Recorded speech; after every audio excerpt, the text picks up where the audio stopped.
Hello, everyone. Welcome to another episode of Unlocking Universal Design at UL.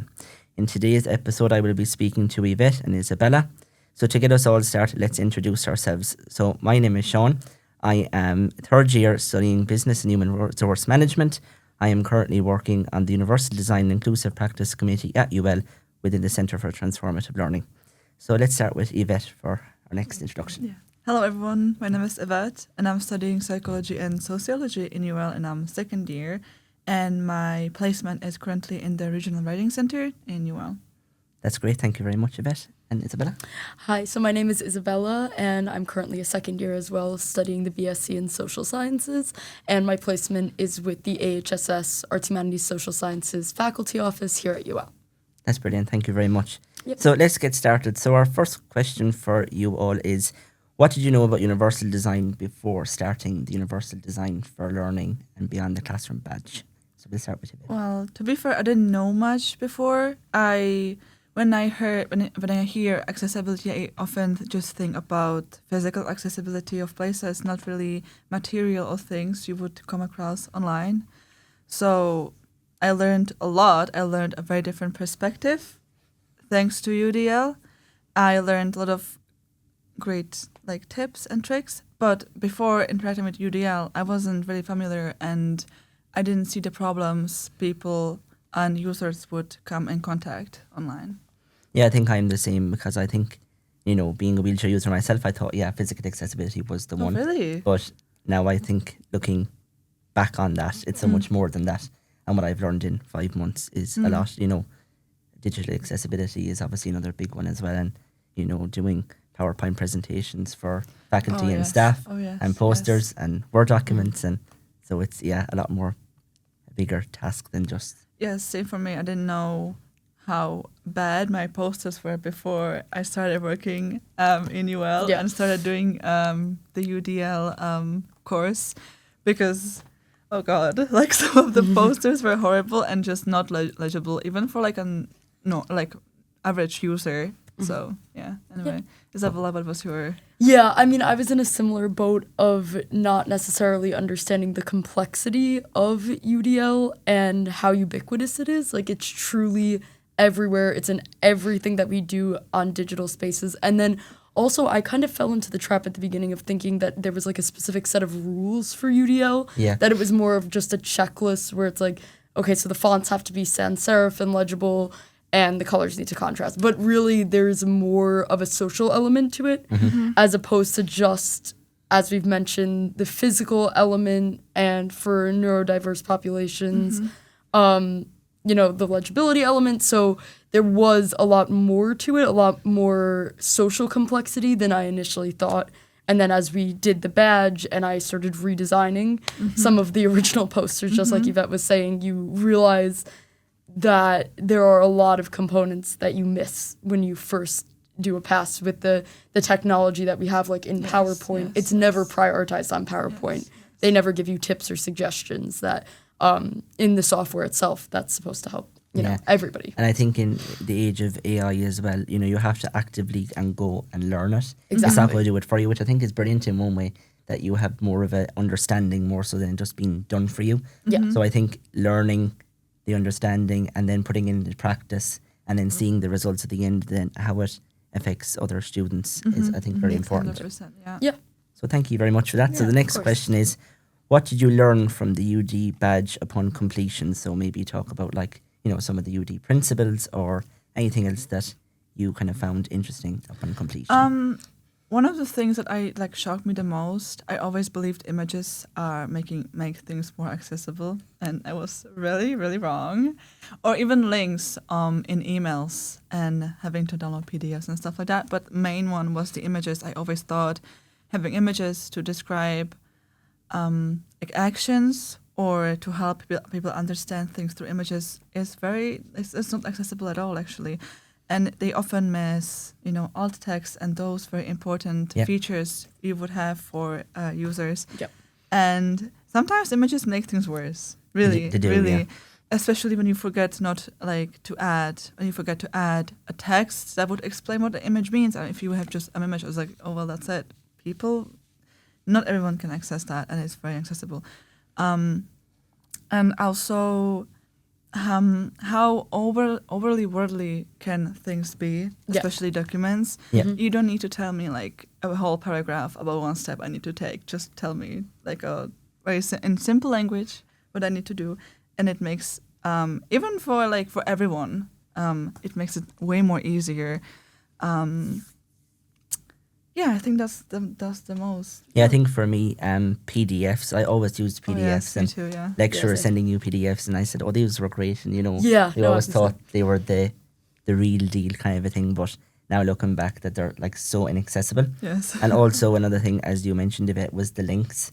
Like before, you just would open a link and you'd never think of anything else. Exactly. Where now, it's editing the hyperlink to make it understandable for the end user. So I think that was a big learning curve for me, because we'd be sharing lots of links A lot, in yeah. our role. And it's such an easy fix as well. It takes like a few seconds Absolutely, to yeah.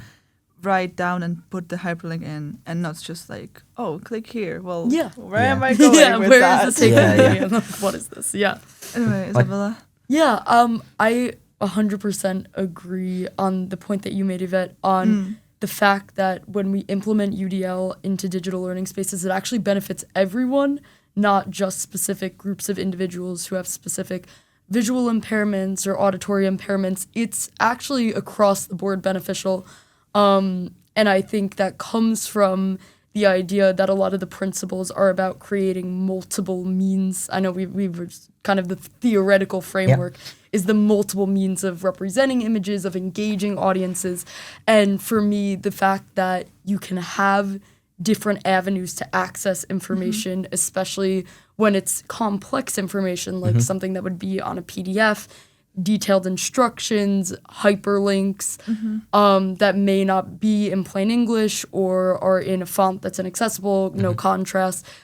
That actually hurts and harms everybody using these Absolutely, websites. Yes. Yeah, so it's really just across the board beneficial, and the idea of providing more options. Yeah. It's not just there's one way of doing things and Yes. we need to execute digital learning in this way or we're wrong. It's more of like you need to expand the options that you have for other people, Yeah. and then everyone benefits. So that collective, when we do also like the +1 approach, that's like one of my big takeaways is like there's always one more thing that you can be doing to it could be small or it could be a big change that will help with accessibility, and again that helps everyone. Like that's what we yes, my yes. takeaway there. Yeah, I think that's very important. It's the small, simple changes. Exactly. I know yes. we kind of might get carried away with theories and all that, and it Yeah. sounds a bit It's daunting. When I complex, saw it yeah. first, I said, "Oh, well, this is a bit daunting." But when you Yeah. actually, Oh, yes. but when you actually break it down and just do those small steps, it makes a big difference. Exactly. It's not always about making big steps, so it's one It step at a is. time. And people shouldn't be scared so much of like UDL and accessibility. Exactly. Because it really is not that complex to understand and implement in things at all, Yeah. actually. So I think to finish us off, how do you think you could implement universal design for the future, whether it be in your studies, whether it be maybe in work or your own personal lives? How do you think? I will start then. Okay. I think because I'm still staying in the regional writing center, I'm bringing all the UDL knowledge I gained into all the materials I'm creating in the writing center for students. So I'm also trying to redesign as much as I can when I'm still there, because a lot of the stuff when I was doing my redesign activity, I was like, well, I can do so many stuff because a lot of stuff is inaccessible in the center. And yeah, so we're designing a lot of stuff in the regional writing center.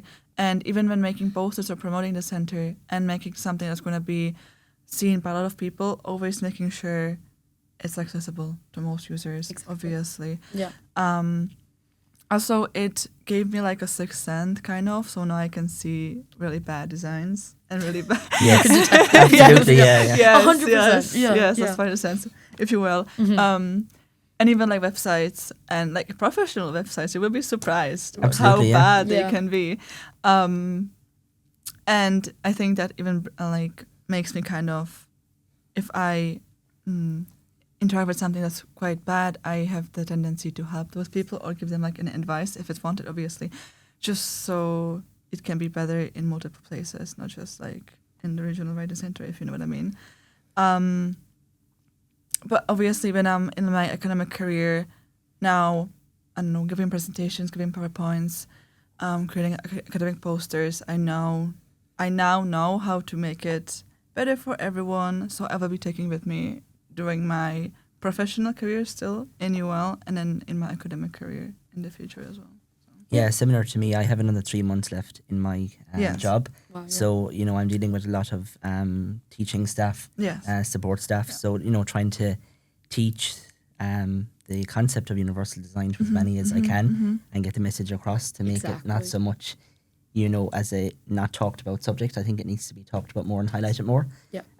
So I'm looking forward to seeing where the next 3 months brings me, and also then going into my final year. I think I took it for granted before, you spoke about doing presentations. Yes. Like, you never know the audience that you have, and if these slides aren't accessible, the Yeah. student or staff mightn't say, oh, those slides aren't accessible. But Right. now I'm going back to say, well, I need to make this happen, to cater for Yes, everyone's yes. needs, Yeah. What do you think, Isabella? Yeah, I mean, I think a similar situation I'm in with my co-op and my work placement ending in around 3 months as well. There's still time, per se, to continue implementation of these principles, and especially because my role here at UL is a lot of academic facing. Yeah. And it's working with the website, and it's working with social media and informational posters, infographics, and of the sort. And I think part of the feedback that I receive sometimes, or like that's in the discourse about UDL, is always this idea that it's kind of a chore and it's so difficult, and why do we need to be doing this? There are often complaints that it feels, to many, and this is coming from academics, it would mostly be, this is not sophisticated enough Yep. for us. We're actually, there's this perception that when you implement UDL, you sacrifice sophistication. Yep. But at the end of the day, what I found in my role is that is the complete opposite. Because is it not more sophisticated to bring a larger audience of learners Yes. Absolutely, into yeah. the material that academics are distributing? Yeah. Like, is there not a level of sophistication in redesigning and reworking material in a thoughtful manner? So I think that that's always my big takeaway when a lot of these more traditional academics come back and say, well, why do I need to be doing this in my bright space? Or why is this important? And it comes down to the fact that when we work in an educational institution, that the education has to be there for everyone. Yep. No matter the needs level. So we have to meet people where they're at. Yep. And that in and of itself, I think, is brings a sophistication to it that is often not talked about, that's left out of the discourse. So for me, in these kind of remaining 3 months, it's bringing that message across to a lot of the academics that I work with and the administrative staff as well. Yeah. Brilliant. No, that's perfect. I think it's really good that we have someone that targets more academic staff like you. Yeah. Yeah. And then we have like us. Oh, I think you also Yeah, I target kind of have a academic. mixture between Yeah, good students. balance. Yeah, good yeah, balance. same Yeah. here. Yeah, I try to exactly. push it as much as I can to students. So I Yes. think it's good that we have different people that All target sides of different. things. Yes, Yeah. yes, yes. Exactly. Okay, well, that's brilliant. If we have nothing else to add, I want to thank you very, very much. I really Thank you so enjoyed this much. Thank you. conversation. Yeah, thank And you. looking forward to the next episode of Unlocking Universal Design at UL. Perfect. Yay, Thank you. perfect.